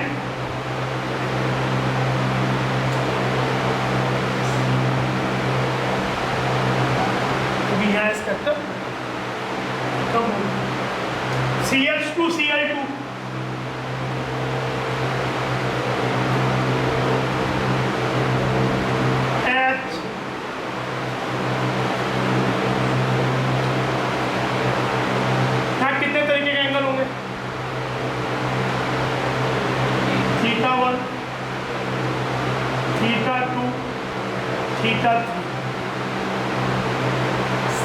HCH, ClCCl, HCCl।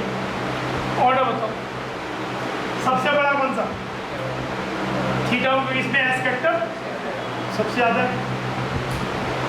फिर θ2, तो इसमें और इसमें सबसे कम है।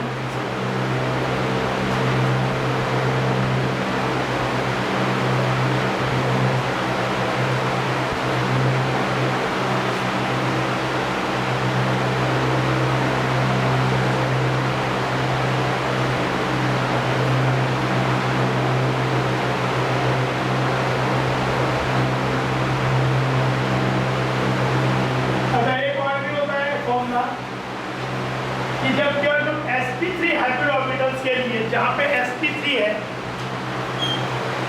Right formula cos theta equal to, obvious है, जो पता नहीं है कहीं बुक में दिया होता है कोई एग्जाम में।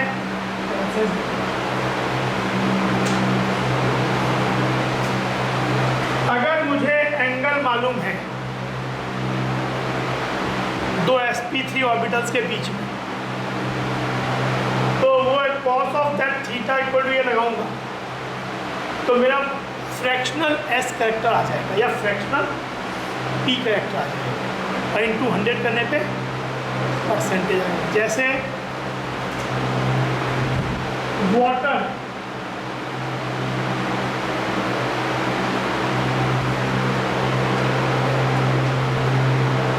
इज sp3 हाइब्रिडाइज होता है, ये एंगल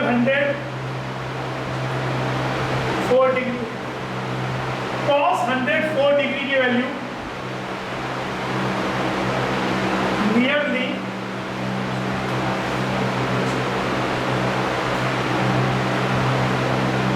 -0.25 दिया हुआ। तो पूछा गया है कि भाई इसमें बताओ एस फैक्टर क्या क्या होगा, तो ये वाला फॉर्मूला में लगा, तो -0.25 इक्वल टू एस, तो ये हो जाएगा -1/4। चलो इसमें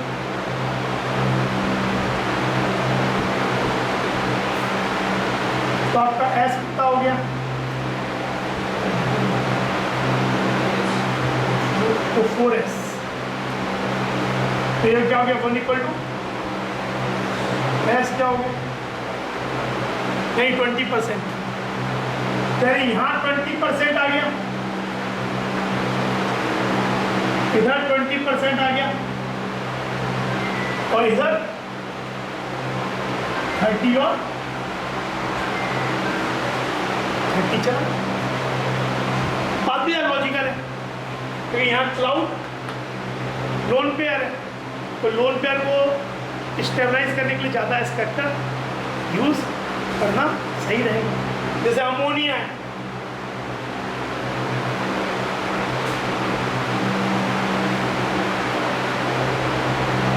ये अगर 107 डिग्री होता है, तो अगर इसको मैं सॉल्व करूँगा cos 107, तो जो वैल्यू आएगी एस के ऑलमोस्ट ऐसे ही कुछ आएगा, थोड़ा सा ज़्यादा कम आएगा, तो वो तो इन तीनों में आ जाएगा, और 100 माइनस उन तीनों का सम इसमें आ जाएगा। जैसे मान लो सपोज ऐसा ही कुछ आएगा 23% कुछ ऐसा है, तो 23 और बचा हुआ 31 इसके अंदर। तो लोन पे वाला ऑर्बिटल भी sp3 है, बट उसका एस फैक्टर 31%, बाकी दो तीनों का 23%।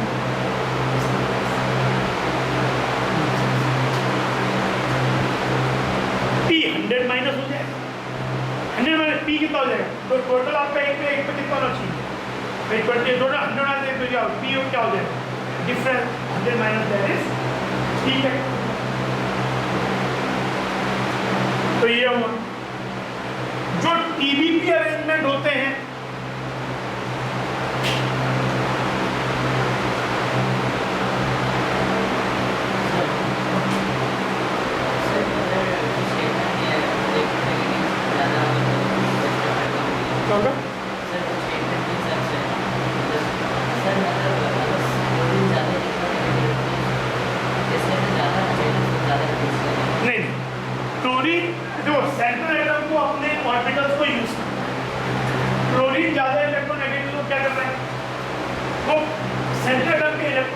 तरफ खींच, यानी सेंट्रल एटम पे कम क्राउड बच जा रहा है।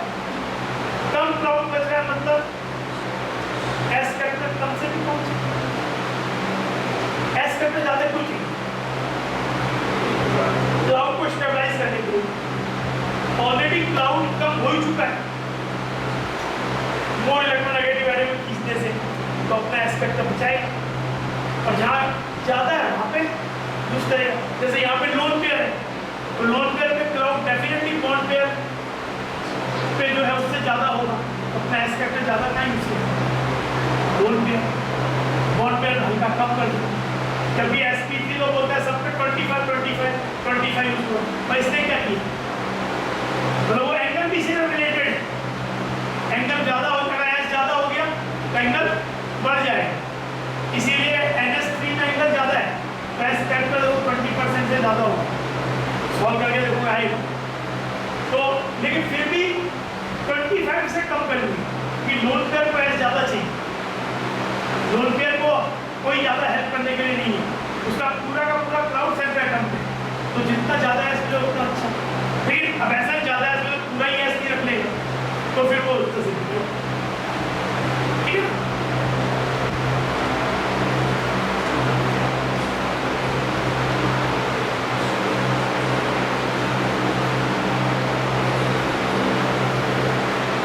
अच्छा, टीवीपी ज्योमेट्री जो होती है ट्रायगोनल बाई पिरामिडल, वैसे भी इरेगुलर ज्योमेट्री होती है। टीवी में वो ऐसा ऐसे दिखाते हैं। अब आप आज ये सीख लो, देखो सीख लो, ऐसे इधर आ रहा है ये पूरा, ये और ये तीनों प्लेन में, एक पीछे है एक, तो इसमें ये इरेगुलर ज्योमेट्री है। यहाँ एंगल ऑलमोस्ट 90 के आसपास होता है, तो यहाँ पे ये Z P Z D Z square से आ रहा है, तो इधर जो है एस करेक्टर इन ऑर्बिटल्स में बहुत कम जाता है, क्योंकि एस मेनली इन्हीं में डिस्ट्रीब्यूट होता है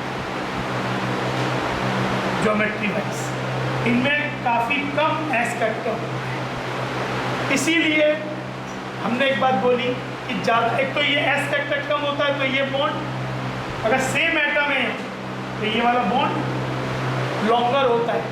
लेस एस फैक्टर मतलब लॉन्गर बॉन्ड, प्रोवाइडेड दोनों एटम सेम हो। अब यहाँ एक फ्लोरीन है, एक क्लोरीन है, या यहाँ क्लोरीन है, यहाँ फ्लोरीन है, तो डेफिनेटली क्लोरीन वाला बड़ा होगा, क्योंकि एटम ही अलग हो।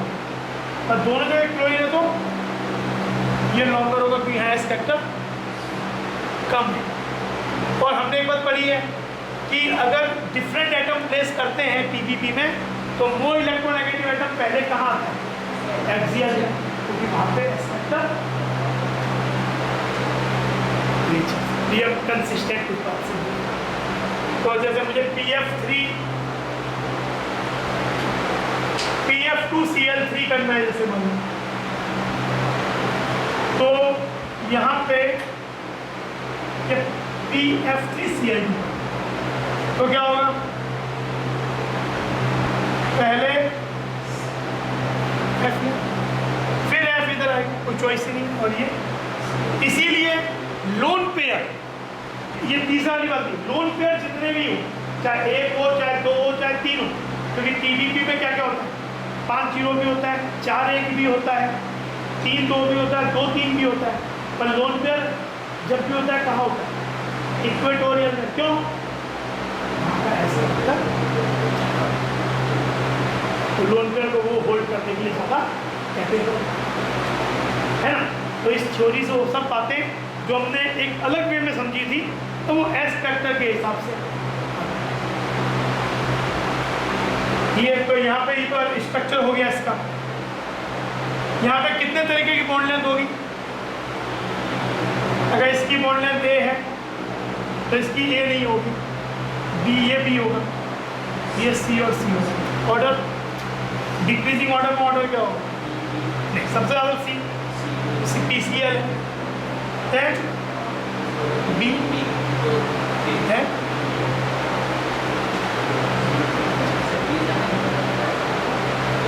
बी ए से ज़्यादा नहीं, क्योंकि एटम छोटा है, तो जो नॉर्मली फ्लोरीन और क्लोरीन की साइज में फ्लोरीन इज मच स्मॉल, तो फ्लोरीन अगर बॉन्ड बना रहा है पीएफ से तो बॉन्ड तो छोटा ही है, क्योंकि ये वाले फर्क इतने बड़े फर्क नहीं कि वो एटम के डिफरेंट एटम के फर्क को बदलते हैं। जैसे कि ऐसा होता पी एफ Cl2Br, तो क्या होता, P आता, यहाँ F आता, फिर Cl आता, फिर Cl यहाँ,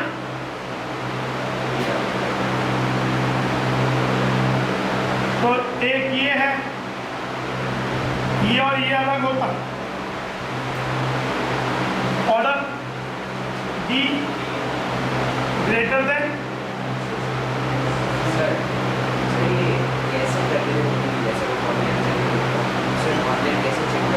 बॉन्ड ने तो Br की साइज ही बड़ी है एटम की, तो PBr bond will be longer than PF PCl, उस एक्सियल इक्वेटोरियल से मतलब ही नहीं, तो ये दोनों सेम ही होंगे, तो ये सबसे बड़ा होगा।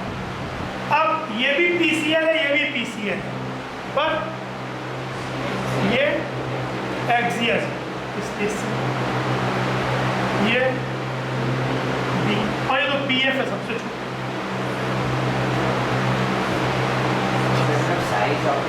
हाँ, PBr bond will be longer than PCl, चाहे एक्सियल में हो चाहे PCl will be longer than PF, कहीं भी हो, PI लॉन्गेस्ट हो, आई और बड़ा, तो मतलब वो तो है एक जैसे एटम है तब एक्सियल इज लॉन्गर देन, ठीक है।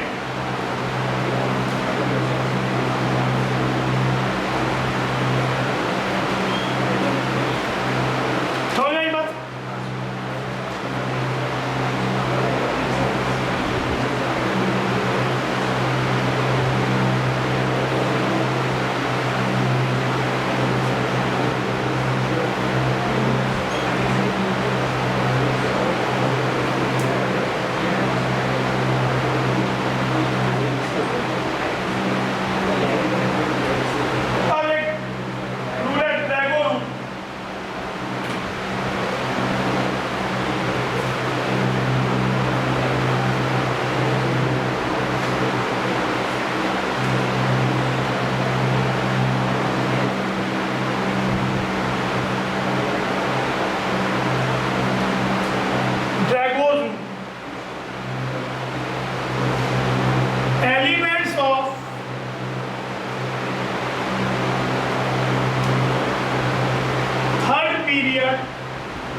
Aluminium, silicon, phosphorus, sulphur, chlorine, बाकी वो भी है, नियम नियन आर्गन भी है, लेकिन वो तो बॉन्ड ही नहीं होना है। तो ये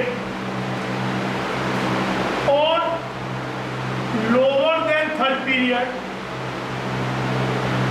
थर्ड पीरियड से नीचे, do not allow hybridization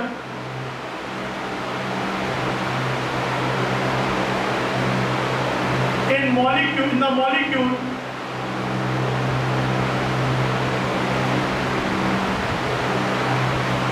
when they form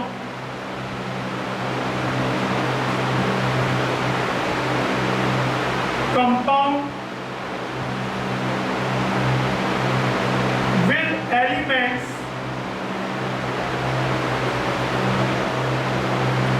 having electronegativity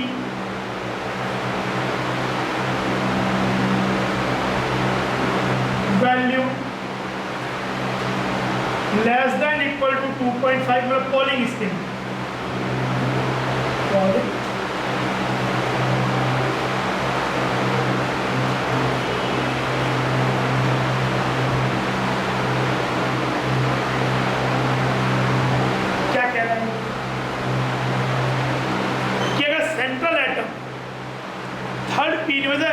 nitrogen हुआ, ऑक्सीजन हुआ, ये तो अगर ये सेंट्रल एटम है तो ये तो सेकंड पीरियड की, उनके लिए ये बात एप्लीकेबल। पर जैसे फॉस्फोरस है, फॉस्फोरस PCl5 के संग जब बनाता है तब भी ये बात एप्लीकेबल नहीं है। क्यों? फॉस्फोरस थर्ड पीरियड का है, बट Cl की इलेक्ट्रोनेगेटिविटी 2.5 से ज़्यादा है, अराउंड 3 के आसपास। लेकिन जब फॉस्फोरस हाइड्रोजन से मॉलिक्यूल का PS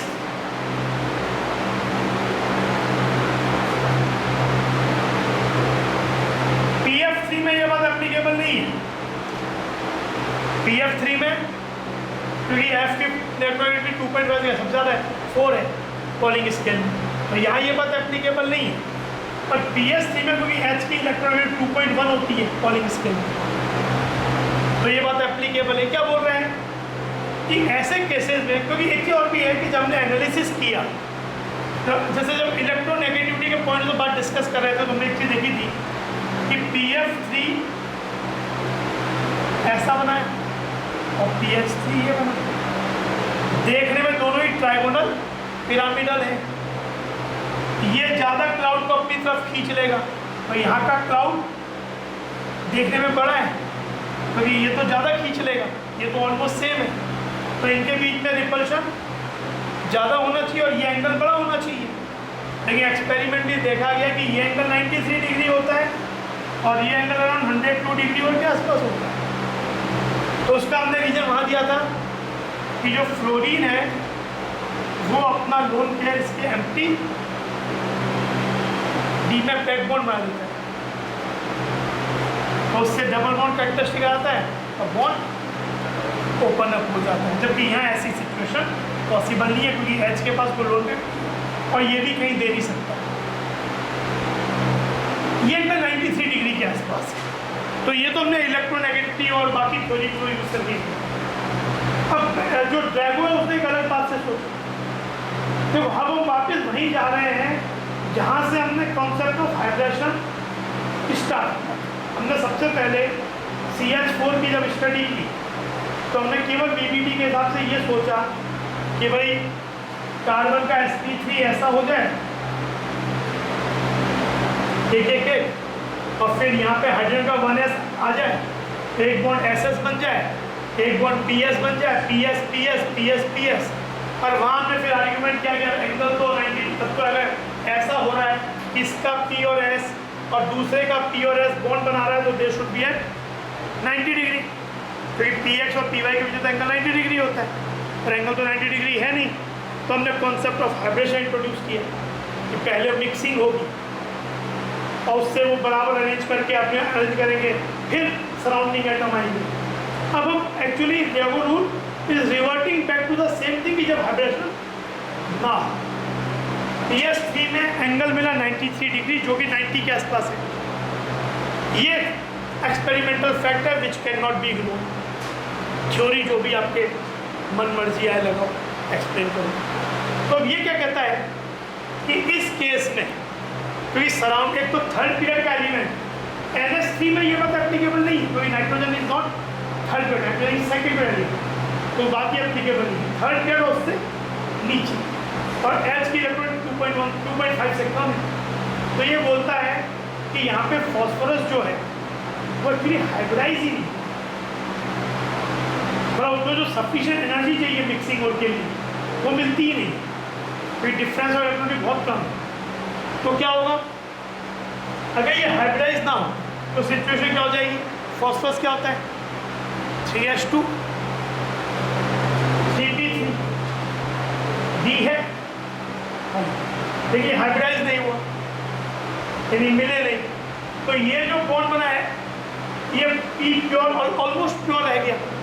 तो जब इसने बॉन्ड बनाया H से तो PH बॉन्ड क्या हुआ, वो रेदर देन sp3s होने के बजाय वो हो गया PS, और ये भी PS, ये P है, ये भी P है, तो इनके बीच एंगल क्यों चाहिए 90, जो कि हम सबसे पहले बोल रहे थे।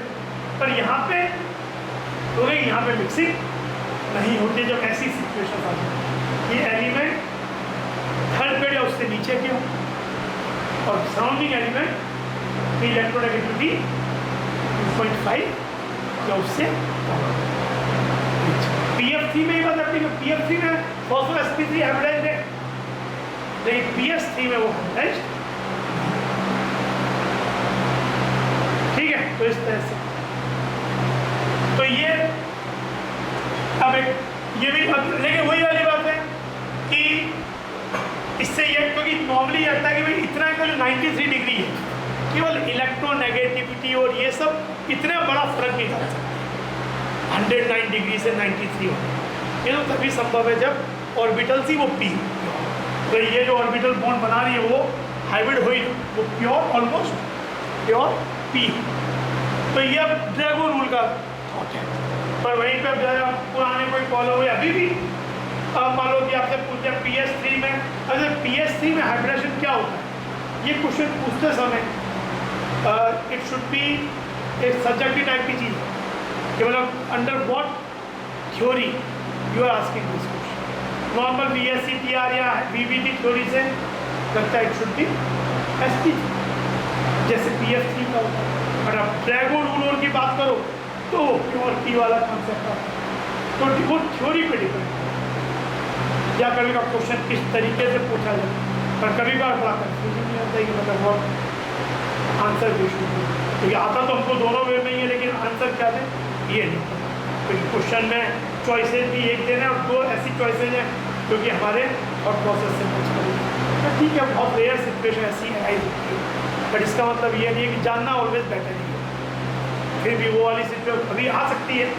पर देन ये JEE मेन और में फिर है तो SP3 जो नॉर्मल थ्योरी जैसे P4 होता है,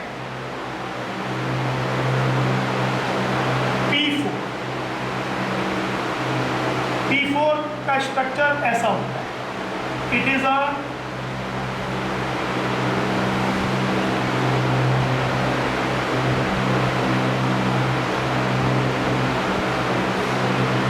एक आपका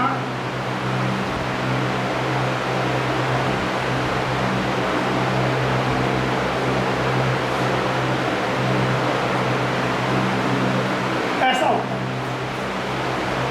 P4 इज दिस स्ट्रक्चर ये और ये this is P4 vertices of tetrahedron. अब कोई पूछे P4 में P का हाइब्रिडेशन क्या है, तो 3 बॉन्ड है और ये लोन पेयर है। वैसे तो नॉर्मल थ्योरी बोलती है SP3 नॉर्मल थ्योरी के हिसाब से। अच्छा फिर लेकिन इसका कोई मुझे यहाँ पे PPP and P4 yellow phosphorus होता है जो कि हाईली अनस्टेबल होता है, जो मैच स्टिक पर लगाते हैं वो यही लगाते हैं, तो थोड़े से में ही बर्न हो जाता है क्योंकि ये बहुत स्ट्रेन में है। अगर ये SP3 है तो इसकी बॉन्ड एंगल रिक्वायरमेंट क्या है 109, अमोनिया की तरह मान लें तो 107, पर ये जो होते हैं सब इक्विलेटरल ट्राइंगल जैसे होते हैं और ये एंगल जो होता है PPP ये 60 डिग्री होता है। These are 4 equilateral triangles. ये आपके पास P4 जो होगा तो ये इसको भूल जाओ, ये तो CH4 कार्बन हो जाओ, एक P इधर एक P इधर एक P इधर एक P इधर, तो ये इनमें बॉन्ड होता है PPP और ऐसे PPP, तो ये एक इक्विलेटरल ट्राइंगल होता है तो एंगल 60 डिग्री होता है which is quite different from the required angle 107 109। इसको बोलते हैं एंगल स्ट्रेन कि जो एंगल चाहिए था उससे काफ़ी अलग है, काफ़ी कम है इसका, तो it is under high angle strain, तो it is very ready to open, काफ़ी रिएक्टिव है, मौका मिले ही तो टूट जाए, तो इसलिए ये हाईली कम्बस्टिबल होता है, इजीली फायर कैच कर लेता है। तो लोग बोलते हैं ठीक है भाई ये तो एक थ्योरी हो गई कि इसीलिए अनस्टेबल है, पर कुछ का कहना है कि 60 डिग्री 109 की रिक्वायरमेंट अगर है 107 की रिक्वायरमेंट तो 60 डिग्री तो स्ट्रेन के बावजूद भी 60 डिग्री इस कारण से हो ही नहीं सकता। मतलब 109 से 60 हो जाए, it is too much strain, मतलब रूम टेम्परेचर पे एग्जिस्ट ही नहीं करेगा। मतलब वो ठीक है, स्टेबल कम है, फायर कैच करे, वो सब बातें, लेकिन इवन उससे पहले ही इसे फायर कैच करना चाहिए अगर एंगल स्ट्रेंथ इतना ज़्यादा है। तो फिर थ्योरी आती है कि भाई इस केस में भी फॉस्फोरस है, बगल में भी फॉस्फोरस है, फॉस्फोरस थर्ड पीरियड का, फॉस्फोरस की खुद की इलेक्ट्रोनेगेटिविटी 2.1, तो यहाँ ड्रैगो रूल का एक केस हो सकता है। तो इस केस में जो ये फॉस्फोरस है ये sp3 हाइब्रिडाइज ही नहीं, ये जो बॉन्ड बन रहा है ये प्योर पी से, तो इसके ये लोन पेयर प्योर एस में है और ये प्योर पी है। तो प्योर पी अगर दोनों है तो इनके बीच में एंगल क्या चाहिए, 90, 60 है। स्ट्रेन अभी भी है, इसीलिए बर्न बहुत जल्दी कर रहा है, लेकिन फिर भी रीजनेबल स्ट्रेन 107 से 60 स्ट्रेन, तो इट्स टू हाई कि वो रूम टेम्परेचर पे भी एडजस्ट नहीं करना चाहिए। एक थ्योरी ये कहती है। तो अब जैसे क्वेश्चन P4, एक क्वेश्चन आया भाई, आता भी कि P4 में जो P और P है उसका पर उसमें परसेंट, उसके हाइब्रिडाइजेशन परसेंटेज P कैरेक्टर कितना है, और जो PP बॉन्ड है उसमें परसेंटेज P कैरेक्टर कितना है। अब अगर हम माने नॉर्मल थ्योरी तो ये sp3 होना चाहिए, तो क्या हो गया sp3 तो 75%। तो अगर ड्रैगो थ्योरी को माने तो यहाँ पे ये वाली बात जैसी डिपेंड करता है कि किस थ्योरी के हिसाब से इसका आंसर दिया है। हाँ, अगर 75% चॉइस है और 100% मेंशन नहीं किया तब कोई इशू नहीं है, चलो ठीक है, कोई गाड़ी ले लेंगे, पर दोनों आंसर दिए देन अब फिर उन्हें मतलब then it should be little bit उसे और ज़्यादा एलोबरेट करना चाहिए कि किस थ्योरी के हिसाब। फिर दोनों थ्योरी प्रिपेयर करते हैं, लेकिन जो धीरे धीरे एक्सेप्टेबल थ्योरी हो रही है वो ड्रैगो की थ्योरी है जिसमें हाइड्रेशन नहीं होता, लेकिन स्टिल जैसे प्रॉब्लम अभी भी आपको मिलेंगे P4 वाले केस में। एक तो क्वेश्चन 2007 में आता है, समय तो इसका आंसर बुक में ड्रैगो रूल यही नहीं था हम लोगों के लिए, तो हम लोग sp3 ही पढ़ते हैं। पर अब आज की तारीख में अब इसका आंसर देखा जाए तो ज़्यादा करेक्ट आंसर है 100%। ठीक है, बात बता दी, बाकी अब जैसे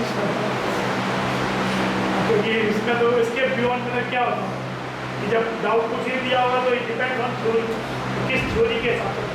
लेकिन मोर एंड मोर व्यूज अब धीरे धीरे आ रहे हैं कि मैं ड्रैगो रूल की बात था अपना ही पे लगनी चाहिए।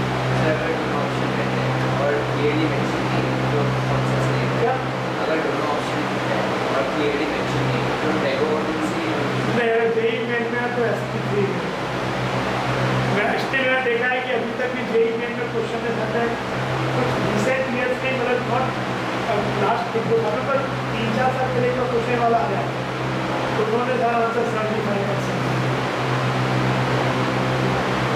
फिर अभी 1-2 साल करते करते देखेंगे फिर अगर क्वेश्चन मिल गया तो उस तरह से, मतलब ये ऐसी चीज़ है कि जिसमें मतलब चीज़ें मालूम होने के बावजूद भी आंसर भाग जा रहे हैं, वो उनकी उस पर है। तो अगर पिछले 1-2 साल में कोई क्वेश्चन मिल गया और उनकी वेबसाइट में उन्होंने क्या आंसर दिया उसको नहीं, तो बस एक चीज़ मान के अभी तक IIT में sp3 दिया तो उन्होंने बोला अभी कोई, पर कभी अगर ऐसा लगे कि एज पर ड्रैगो रूल या कहीं आ जाए कि इसका एंगल 60 डिग्री होता है, तो इस कारण से कुछ ऐसा लगे कि दे आर टॉकिंग अबाउट कि इसमें P हाइब्रिडाइजेशन नहीं होता है, तो फिर वो चीज़ें ठीक है। तो ये आपका ड्रैगो। अच्छा, ASS3 में भी ये बात लगेगी क्योंकि आर्सेनिक क्या फॉस्फोरस से भी नीचे, थर्ड पीरियड और लोअर, तो इनमें भी लगेगा। NS3 में ही एप्लीकेबल क्यों, AN सेकेंड पॉइंट। एक आता है क्वेश्चन TS3 और NS3 में ज्यादा बेसिक कौन सा है? बेसिक कैरेक्टर होता है जैसे लुईस बेस, मैंने बताया कि भैया लुईस एसिड्स वो होते हैं जो कि इलेक्ट्रॉन पेयर ले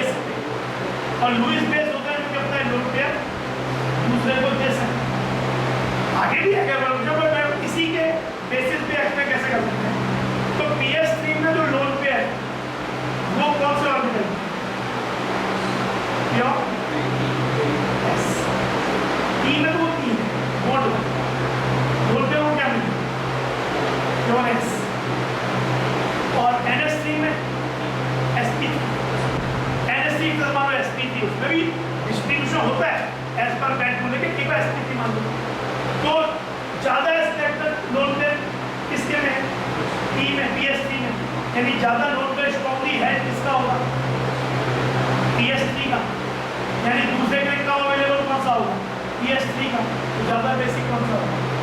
नहीं, अवेलेबिलिटी को बेसिक बना है जो दे सके, तो ज़्यादा इजीली कौन सा दे सके? NS3 is a stronger base than NS3 reacts faster with HCl compared to PS3. तो NS3 वो base। अब इसको लेके हम चाहें तो एक और हिसाब से बता सकते हैं। नाइट्रोजन थर्ड सेकेंड पेयर का है, लोन पेयर है, साइज बहुत छोटा है, तो इलेक्ट्रॉन डेंसिटी हाई है, इसकी इलेक्ट्रॉन डेंसिटी कम है। तो इसकी इलेक्ट्रॉन डेंसिटी हाई है तो ये अपनी इलेक्ट्रॉन डेंसिटी को लूज करना चाहेगा। कि high electron density is the region for high potential energy. High potential energy मतलब लेसर स्टेबिलिटी, तो अपना लोन पे जल्दी जल्दी देना चाहेगा, तो इट इज मोर बेसिक। पहला वाला है कि PS3 में ये वाला क्या है? प्योर S, और ये वाला है हाइब्रिड। तो ज़्यादा स्पेक्टर इसके पास है, तो ज़्यादा स्पेक्टर का ऑर्बिटल में हो तो लोन वो इलेक्ट्रॉन क्लाउड को क्या करता है? It holds it more strongly, यानी दूसरे को मुश्किल से देगा, ये रिलेटिवली आसानी से देगा। तो इट इज मोर बेसिक।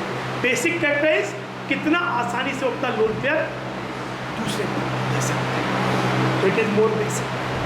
दूसरा रीजनिंग वो साइज के हिसाब से, ये लोन पेयर है पर सेकंड पीरियड में तो electron density is very high, जबकि इसमें ये साइज बड़ा है तो इलेक्ट्रॉन डेंसिटी इज लो, तो ये ज़्यादा अनस्टेबल है, इसकी इलेक्ट्रॉन डेंसिटी ज़्यादा है, तो it is more prone to give its lone pair, high tendency to give lone pair to other species which are seeking for it compare to the PS3। ज़्यादा basic, ठीक है ना? ठीक है, आज मैं तुमको अभी छोड़ूंगा, मुझे जाना है मुझे, तो 8:25 पे छोड़ूंगा।